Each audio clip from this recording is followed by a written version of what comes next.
किसान आंदोलन के दौरान जो जो जो दोनों बॉर्डर, जो दिल्ली के बॉर्डर पर जो टेंट्स लगे थे, उन टेंट्स में क्या कुछ हुआ, इसको लेकर के बहुत सारी चीज़ें कही जाती हैं।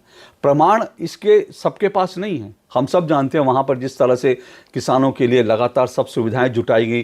किसान नहीं कहना चाहिए, किसान तो उसमें कुछ थे, लेकिन जो आंदोलनकारियों के लिए वहाँ जो सुविधाएं जुटाई गई, वहाँ जो फंडिंग हो रही थी, वहाँ जो पॉर्न स्टार से लेकर जो है दुनिया भर के लोग जो है, बड़े बड़े लोग जो है, फिल्म स्टार, जो सब इनके समर्थन में जो ट्वीट कर रहे थे, जो इनके समर्थन में बयानबाजी कर रहे थे, क्या वो सब फ्री में हुआ था?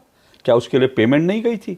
इन लोगों ने, इनमें से ऐसे ऐसे लोग थे जो फ्री में जो है वो फ्री में जो है एक शब्द नहीं लिखते, उन लोगों ने बाकायदा ट्वीट करे, तो क्या वो सब फ्री में हुआ था? लेकिन बड़ी बात जो है वो क्या है, वो ये है कि किसान आंदोलन के दौरान बलात्कार भी हुआ, हत्या भी हुई, और कंगना रनौत ने ठीक यही बात की, और कंगना रनौत की एक एक बात सच्ची है। लखबीर सिंह को आप भूल गए। लखबीर सिंह वही लखबीर सिंह है जो एक दलित व्यक्ति था। उस लखबीर सिंह को बुरी तरह से जो है तलवारों से उसको मार करके, उसको काट करके, और उसके शरीर से खून रिस रहा था, और उसके हाथ पैर जो है, उसके हाथ काट करके उसको जो है उसको बांध करके इस तरह से लटका दिया गया था। क्या ये नज़ारा भूल गए क्या?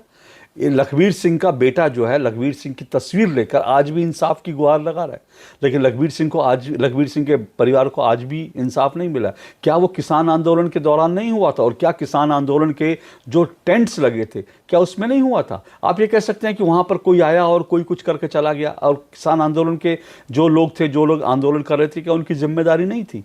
रात को कोई वहाँ पर किसी को मार करके लटका कर चला जाता है, और आप कहते हो कि आपको पता नहीं यहाँ तो कौन कौन कोई भी आया हुआ था? उसकी जिम्मेदारी क्या आपकी नहीं? आपने जब टेंट लगाया, लोगों को जब टेंट अलॉट किए, लोगों को वहाँ रहने, आने, खाने की सब सुविधाएं दी, तो क्या जो आंदोलनकारी थे उनकी जिम्मेदारी नहीं बनती थी कि जिसने मारा वो देखे कि किसने मारा? और क्या उन लोगों की रिस्पॉन्सिबिलिटी कुछ नहीं बनती? आप एक पूरा नगर बसा देते हैं, उस नगर में आप जो चाहते हैं वो होता है। उस नगर में सिर्फ वही पत्रकार जा सकते हैं जो आपके पक्ष में बोलेंगे, सिर्फ वही जा सकते हैं जो आपके पक्ष में नेतागिरी करेंगे। विपक्ष के लोग तो वहां जा भी नहीं सकते थे। कई पत्रकार वहां गए, उनको मारकर जो किसान आंदोलन का सच दिखाना चाहते थे, लेकिन उनको वहां से मारकर खदेड़ दिया गया। कैमरे तक जो है उनके कई लोगों के तोड़ दिए गए, सिर्फ इसलिए वो जो टेंट सिटी बनाई थी, उस टेंट सिटी का सच दिखा रहे थे, लेकिन उनको सच नहीं दिखाने दिया गया। तो जो सच था, जो लोग वहां पे जाते थे, ये जो सो कॉल्ड जो भारत के जो क्रांतिकारी पत्रकार है, सब लोग वहां जाते थे, टेंट में बैठते थे, लेकिन इनको नहीं दिखाई दिया कि वहां सब कुछ हो रहा है। इनको नहीं दिखाई दिया वहां भिंडरवाले की तस्वीरें लगे, इनको नहीं दिखाई दिया वहां पर कि जो है AK-47 के पोस्टर लगे हुए हैं। इनको ये सब कुछ नहीं दिखाई दिया, सब कुछ दिखाई दिया, लेकिन उन्होंने सब ने जानबूझकर नजरअंदाज किया। इसलिए उन टेंट सिटीज के अंदर जो भी अपराध हुआ, चाहे वो किसी की हत्या हुई, किसी का बलात्कार हुआ, जितने इसके लिए दोषी आंदोलनकारी हैं, उतने दोषी ये पूरा का पूरा कवाल है, उतने ही दोषी ये पूरा का पूरा इकोसिस्टम, ये कांग्रेस की और कांग्रेस के समर्थक मंडली के जो पत्रकार, यूट्यूबर हैं, उतने ही बड़े दोषी ये भी है। क्या वहां पर बलात्कार नहीं हुआ? मैं आपको बताता हूं, बलात्कार हुआ था। बंगाल की एक आई लड़की का बलात्कार हुआ था, और ये बंगाल की लड़की थी। ये बंगाल से किस लिए आई थी? ये किसान आंदोलन में पार्टिसिपेट करने आई थी। कैसे आई? क्योंकि इसके परिवार के पास बंगाल में संयुक्त किसान मोर्चा के कुछ लोग बताए जाते हैं। संयुक्त किसान मोर्चा के नाम से कई लोगों ने वहां पे जाके संपर्क किया और कहा कि ये जो लड़की थी, ये आर्टिस्ट थी और ये पेंटर थी, इसको कहा गया, इसको बुलाया गया, इसको आंदोलन में बुलाया गया। इसने बंगाल में भी इसी तरह से जो है किसानों के समर्थन में वहाँ पर इसने जो है कई प्रदर्शन में शामिल हुई थी। उसके बाद इसको दिल्ली बुलाया गया, ये दिल्ली आई।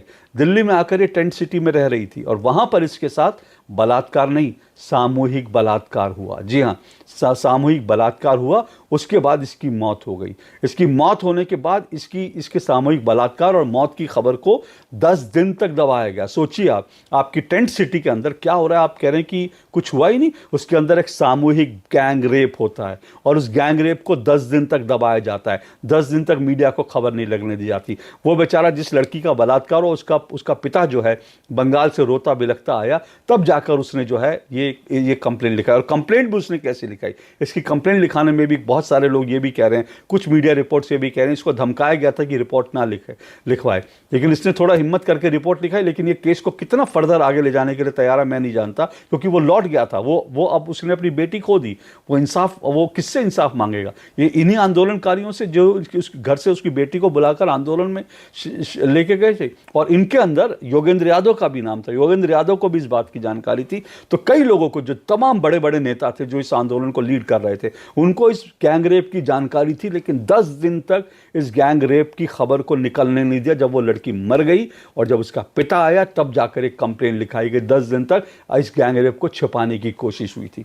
तो क्या ये सब कंगना रनौत झूठ बोल रही हैं?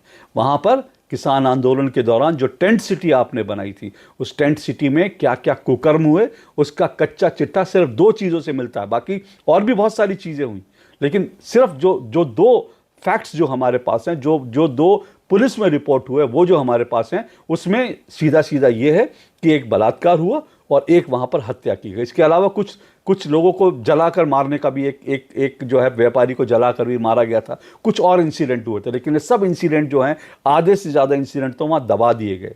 क्या कुछ नहीं हुआ था वहाँ पर? लेकिन आप कहते हैं कंगना रनौत झूठ बोल रही है, उनको माफ़ी मांगनी चाहिए। अरे अपने ज़मीर से पहले पूछिए। कंगना रनौत सच कह रही है, लेकिन आप वोटों के लालच में, आप जो है पैसे के लालच, जो लोग कंगना रनौत के खिलाफ आज आरोप लगा रहे हैं, जिनको झूठ बोलने का, वो सब बिके हुए बिकाऊ लोग हैं। मैं डंके की चोट पे कहता हूँ। और आज कंगना रनौत को जान से मारने की धमकी दे दी। और कौन धमकी दे रहा है? खालिस्तानी और उनके साथ इस्लामी जिहादी बैठ करके धमकी दे रहे हैं। कंगना रनौत को सर काटने की धमकी दे रहे हैं। तो ये हाल है। तो अब आप जब धमकी दे रहे हैं तो इससे पता चलता है आप लोग अराजक लोग हो। और आपने कितने लोगों ने, जो लोग कंगना रनौत से आज माफ़ी मांगने के लिए कह रहे हैं, उनमें से कितने लोगों ने कहा कि कंगना रनौत को धमकी देने वालों को गिरफ्तार कीजिए? अगर आप बड़े इंसाफ पसंद लोग हैं, आपको लगता है कि कंगना रनौत ने गलत किया, तो आप जो कंगना रनौत के साथ जो धमकी दे रहे हो उस पर आप खामोश क्यों हैं? ये सब के सब डबल स्टैंडर्ड लोग हैं, ये सब के सब बिकाऊ लोग हैं, याद रखिए। और ये सब वो लोग हैं जो देश में राजनीति करने के लिए, अपनी राजनीति चमकाने के लिए किसी भी हद तक जा सकते हैं। देश में ये लोग अपनी राजनीति करने के लिए किसी भी हद तक जाकर झूठ बोल सकते हैं। कंगना रनौत का कसूर सिर्फ इतना है कि वो राजनीति नहीं जानती है। वो सांसद जरूर बन गई है चुनाव जीत कर, लेकिन उनको राजनीति करनी नहीं आती है। उन्होंने गलत समय पर ये सच बोल दिया, सच बोला लेकिन गलत समय पे बोला। इसलिए कंगना रनौत जो है वो फिलहाल मुश्किल में है। लेकिन कंगना रनौत पे जो आरोप लगा रहे हैं, उन सब के ज़मीर मरे हुए हैं। वो सब बिकाऊ लोग हैं, क्योंकि कंगना रनौत ने सच बोला और सच कड़वा होता है।